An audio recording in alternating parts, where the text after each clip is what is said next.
Hello, Savvy Beauties. Welcome to Clean Beauty Scene. Welcome if you're listening on podcast or if you are watching us live on YouTube. Welcome. Thank you so much for being here. I'm Kelly Bonanno, your host, eco, lifestyle, and wellness coach. So I have a great conversation today. Oh my gosh. Tessa Mager. I almost called you Tressa. My best friend's name is Tressa. I can't not to get confused. Oh, we are so like-minded, and she's got a wealth of knowledge. She's a holistic transformational coach. So this is going to be a great conversation. Quickly before we dive in, I do want to remind you that I do have openings this month for one-on-one coaching and my VIP days. This is a new thing that I have started offering, and I'm really excited about them. So, book a call with me. I'm going to have a link in the show notes, or if you're watching on YouTube, it'll be in the description for you to book a call and see, or if you want my next group program, but I'd love to help you. And it's, a mini free coaching session too. I like to help you kind of get through some of what's maybe sabotaging some of your health and weight loss, sabotaging you reaching your health and weight loss goals. So we can chat about that. So book that call. And now I'm so excited to introduce Tessa Mager. Now I got to put my glasses on so I can see everything because Tessa Mager is a powerhouse, passionately pushy, and always enthusiastic, as called by friends and clients. I love that.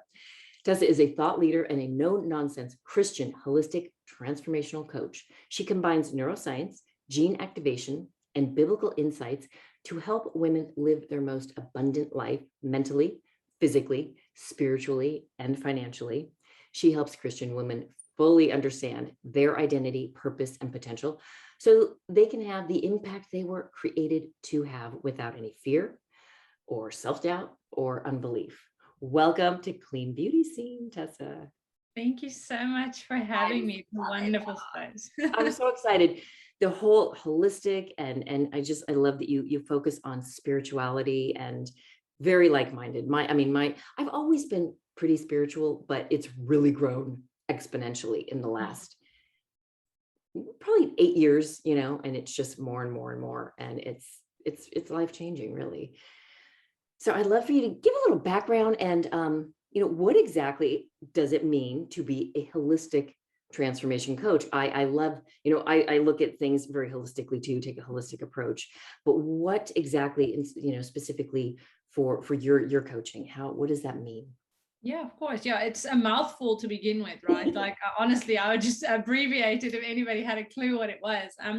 But I think as a whole, just to have one niche. So like sometimes we love to niche it down, right? But it's not as effective as when we look at the whole picture of a person, because sometimes a person can come to you, as you'll know, as a coach, and they'll be like, okay, I want to reach my goals.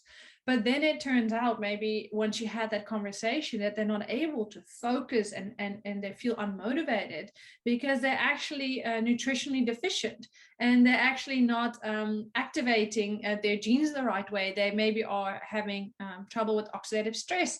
That all these things are accumulating, that they actually can't focus on their goals, or that they maybe feel depressed because they think they don't have a purpose, but it turns out to be more of a physical thing. So all these things, or like you're saying, they feel spiritually devoid and they don't even know that that's what they're missing in their life. They're just wondering why they're raking up all these credit card bills. So by looking at it holistically and having different approaches and different tools to use, we can help a person or a woman who is looking for that abundance in a more holistic way, obviously, but in a more efficient approach. So that is why I always feel not just for ourselves to be continually exposing ourselves to new ideas, but for these women that we serve as well. The more we learn, the more we can serve at a higher level. So when I started, and you're asking like, how do I get to this? Because when I started, I was just a purpose coach. I felt because I was struggling to find my purpose, that God had called me to be a purpose coach and to help women find their purpose. But the more that this journey unfolded, I just realized that it's not just lack of purpose. It is sometimes the lack of self-belief, or it's a lack of self-image because they are struggling with their health or with their weight, or they are struggling with self-worth because they have financial issues, they have debts that they have accumulated. So I just more and more started finding myself offering healing in different ways. It could just be as a friend or a coach, or be giving them the options or the tools in their health and spiritual journey. So yeah, that is how I kind of accumulated my skills down the line. I love that. And you know, I just love that. And it's true. Sometimes what's causing the problem is not what's so obvious. And that is so true. You know, with respect to a lot of people, like they think, I just need to know what to eat. Just tell me what to eat. It's like, but your body's stress response is most likely contributing. What's going on with sleep? What's going on with toxic load? I mean, that's like a big thing with me. People are shocked to hear that, yeah, your toxic load, there are obesogenic toxins that mess with your metabolism and cause your fat cells to grow in size and number. Oh yeah. It's like, you know, let's get that under control. Maybe lose a few pounds that way. And then yeah, like we'll get your nutrition under control too, but there's so many other things. And of course, mindset and like the negative thoughts and the things we repeat to ourselves. It's so true. We become our thoughts. And, you know, as like I had mentioned earlier, my spiritual journey has been really, really growing. And along with that, I've learned, wow, we become our thoughts. And it's hard. It's a muscle. Like it's something you have to work on all the time because it's easy to, you know, so what do you recommend for people to taking, you know, as far as taking control of our negative thoughts and how does that lead to health? And what can we do to kind of get our thoughts in alignment with what we really want, and not because what you're focusing on expands. And so when you're focusing on whatever you don't want, well, guess what? That's what you're going to get more of. Exactly. I think it all comes back, and we're actually writing a book on this very premise. It all comes back of we live in a pandemic, and I don't mean the current pandemic. I mean a pandemic of blaming. We blame everything. We blame the weather. We blame other people. We blame the economy. And even like if you're a Christian like me, everybody around me blames God or they blame the devil, but it's never their fault. We really struggle with taking responsibility.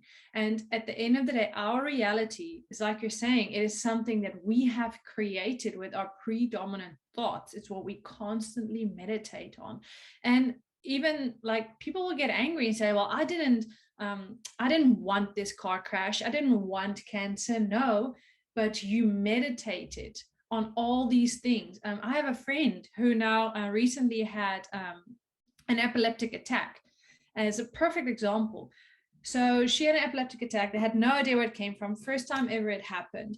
And then they went to the doctor. They had a scan done. And the doctor said, I am sure that it is stress induced. So she stressed herself into an attack, first of all. And then now she's sitting there and the doctor said, I'm sure it's stress related, but I just want to do a scan to make 100% sure. So for like the 5 days in between, she didn't sleep, she didn't eat. She was just like so focused on what could be wrong, what could be wrong, what could be wrong, instead of meditating on what the doctor said. It's stress related. So how can I actively reduce my stress instead of adding more to it?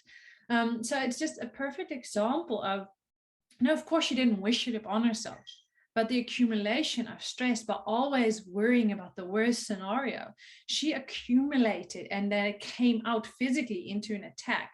And like you're saying, Azal, what we focus on, we are energy. If you put us under a microscope, we are energy. And whatever we put out, we also attract that back to us because we are literally magnetic.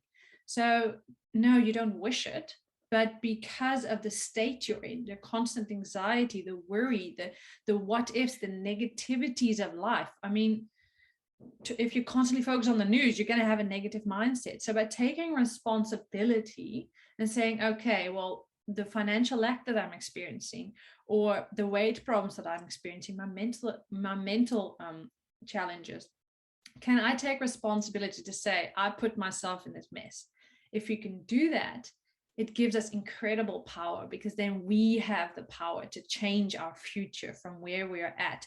So when it comes to what is my best advice, is being willing to be really radically honest with ourselves and say, this is my problem, my responsibility, and I can fix it. And then the journey starts by creating new, more positive habits, more empowering habits, and getting certain tools in place to think new and better thoughts. I love how you put that. And it's so true. And if more people understood that we attract what we are. Yeah. So it's so true. And that victim mentality. And I mean, I've been, guilty of We it. all have been. We Right? all have been And there. yeah, I mean, I always say, like, if I knew then what I know now, but you know what? We learn our lessons when at the right time, and that's just the way it goes. But and also it's that subconscious mind. When we're constantly thinking, then it's driving into our subconscious. So like, a lot of my coaching is helping on mindset. I mean, mindset is everything in life, no matter what, whether it's your finances, your career, your weight, your health, your romance, the romantic life, whatever it is. And that's great. And we do need to get our thoughts in check with the mindset and all of these things, but also the subconscious level, like what is going on with the blocks. And that is something that I've really learned over the last, kind of recently. And I'm working with Brent Phillips to really help people get to the subconscious blocks too. So then, because then it's not such an effort either. Yeah. I know. And it's like exactly what you're saying. In fact, Brent Phillips, he's my energy healing mentor. And then my business coach, Shanda Sumter, she says, manage your mind. She's always saying, manage your mind, manage your mind. And I'm like, manage your mind. And it's true. It's very, very true.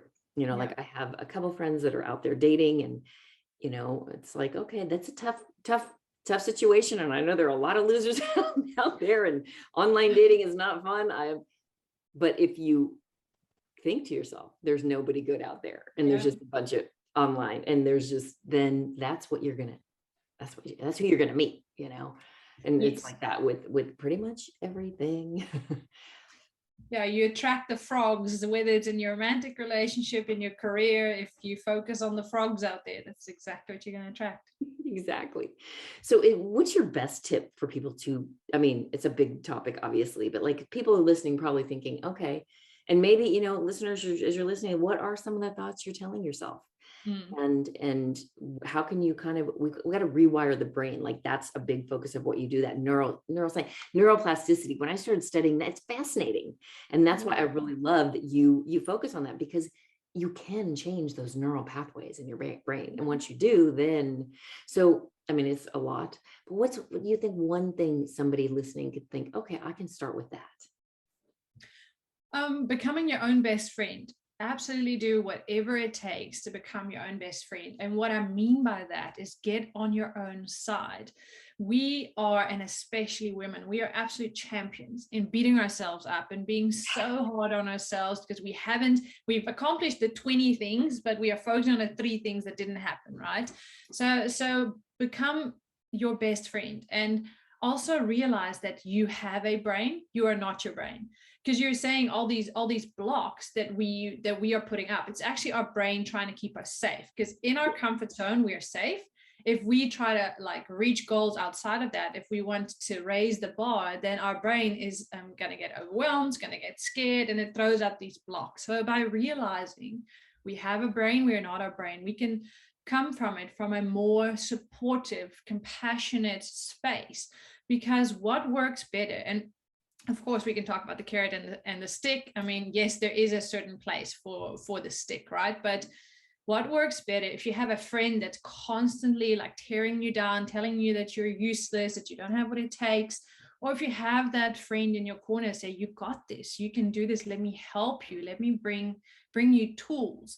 Because when you allow yourself to try and to fail, when you give yourself permission to actually stand up and shine as a person that you are created to be, you're getting into a space where you can try things, and where we can reach goals without the fear of failing, because you know that you have your back if you do fail. So that would be my number 1 tip. And I know it's a bit out there. How do you become your own best friend?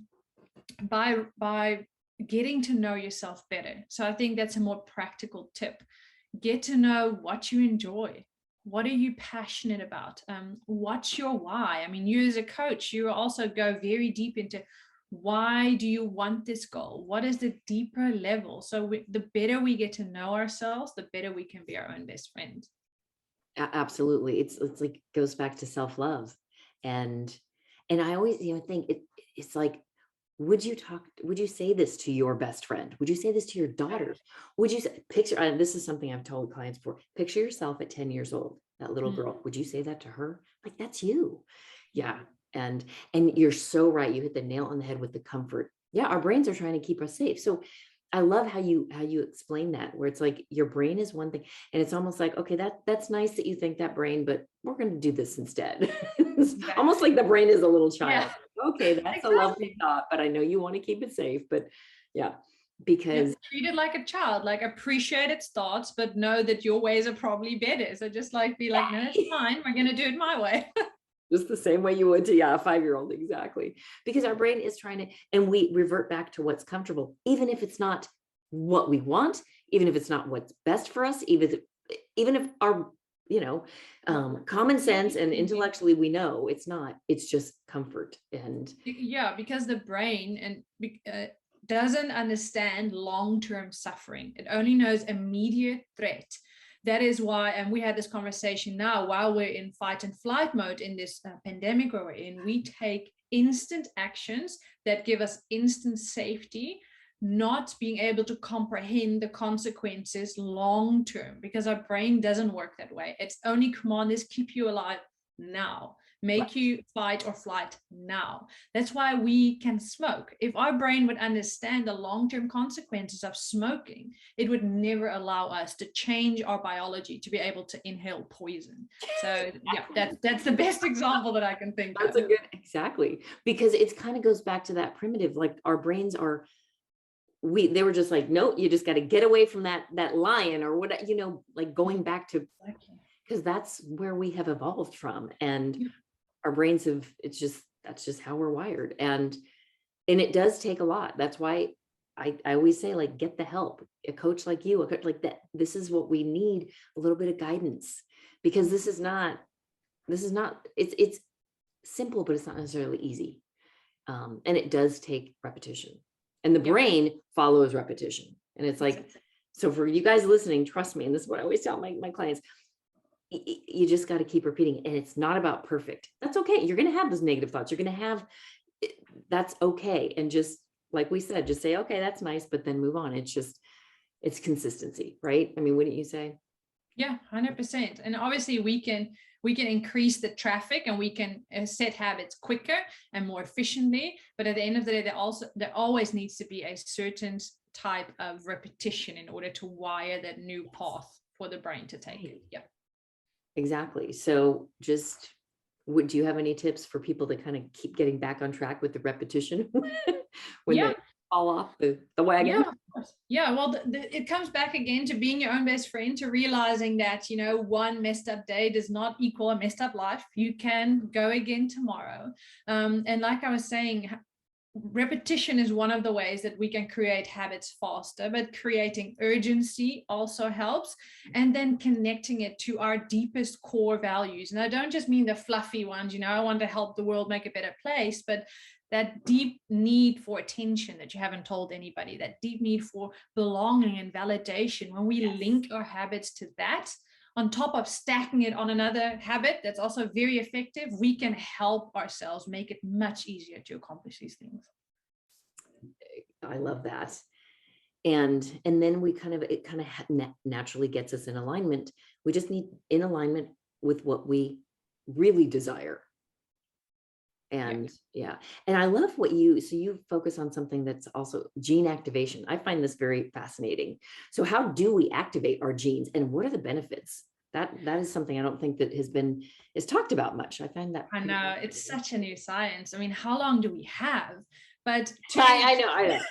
Well, as we're talking, I'm like, I'm gonna have to have her on the show again, because that gene activation is a whole different topic, and it's so exciting, and it's not talked about. I mean, the science is maybe 10, 15 years old, and another word for it is biohacking or nutrigenomics. But long story short, it's how we can use natural compounds that already exist in nature in a certain synergy together. So it's not just like I can take green tea or I can take ashwagandha.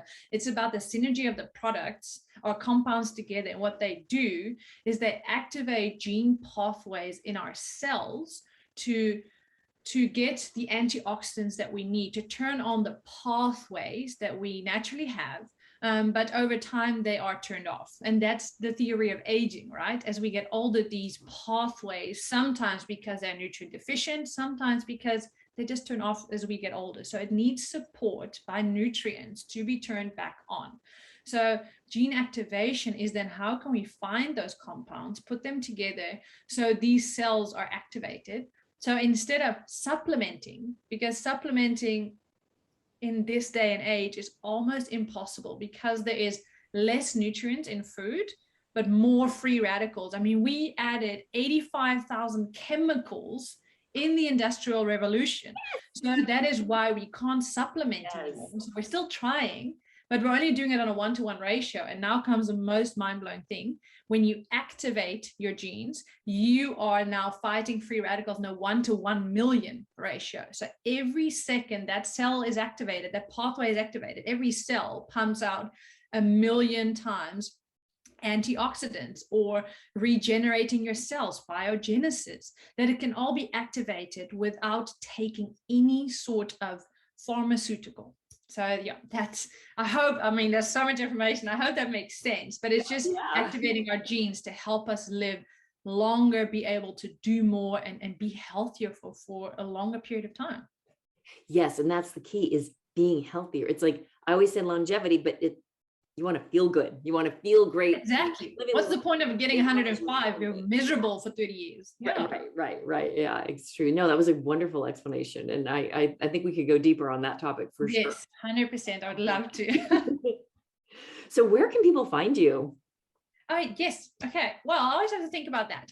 Best way to find me is go to my website, which is thevinedresser.com. But I am most active, I'm not going to lie, on my social media. So at The Vine Dresser New Zealand, or sorry, at The Vine Dresser NZ on Instagram, you can always find me and I would love to connect. So you can always just send me a message and we can chat further about gene activation or mind activation. As you can tell, I can't shut up about it. That would be great. And we will, of course, link all of that in the show notes so people can find you. And you guys listening, tag us on Instagram. Let us know, what was your biggest takeaway? What questions do you have? Get in touch with Tessa. I would love to answer them. Are you ready for my rapid fire questions? Yes, bring it on. Okay. So are you a dog person or a cat person? Dogs. Me too. Do you have dogs?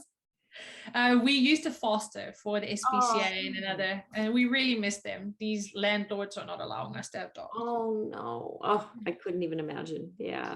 Soon we're saving up for deposit. Good. Yeah. I mean, I love dogs too. I'm allergic to cats. No, I mean, I love all animals, but yes.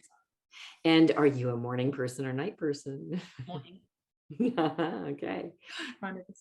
And then, if you can leave listeners with one, like, what was the wellness move and what's the wellness habit that you've implemented that has really moved the needle? Like, your non-negotiable. Ooh, my non-negotiable. Oh, this is supposed to be rapid fire. Hey. To be my own best friend. So when it comes to taking care of myself through nutrigenomics, or taking care of myself by getting outside, getting a lesser pace in my life, taking some time to actually contemplate, so just being my own best friend and investing in myself. That is beautiful, and it's so true. And people like you guys listening, if you take anything away, it's true. Loving yourself, being your own best friend. I like how you put that, because really, self-love, it starts with you. Because really, if you think about it, no one can love you more than you love yourself. And you can't really love others more than you love yourself. I mean, so and we're stuck with ourselves. I mean, if the pandemic has proven anything, if you're going to be stuck with one person in a room, in a house, it's going to be yourself. So yeah, just at least make it fun. Right. And if you're not loving and liking yourself, then, how can you expect anyone else to? Be fun, entertain yourself. Yeah. Well, thank you so much for being on the show. This was so great. I really appreciate it. Absolute pleasure. And thank you for allowing this space. I think what you're doing is wonderful. And I really, really hope that you just grow and blossom in this space. Oh, thank you so much. That means so much to me. Yeah, I love it. I wanted to start a podcast literally for a few years, and I'm like, I'm so happy I finally did it. And it's great. And the great thing is, I mean, in fact, I was just on another podcast about podcasting, and she asked me what the best part. And I said, the best part is the relationships and meeting all these fantastic people like you. It's Yeah. really, yeah. I've done summits, and that was the one thing, like everybody's hoping to get all this business out of it, but the network and the connections are just so worth it. Yes. In fact, funny you should mention that. I am creating a summit, and who knows, by the time this airs, maybe I'll even be promoting it. So I want to talk to you about that too. Yes, of course. Yes. Well, thank you so much again. Oh, thank you. All right, you guys, thank you so much for listening and for watching. If you'd take a quick minute and leave a rating and review for Clean Beauty Scene, I would be most appreciative. And definitely check the links in the comments, in the show notes, and in the little, area in YouTube for all of Tessa's links and my links. And stay healthy, be well, and be present. Bye. Thank you.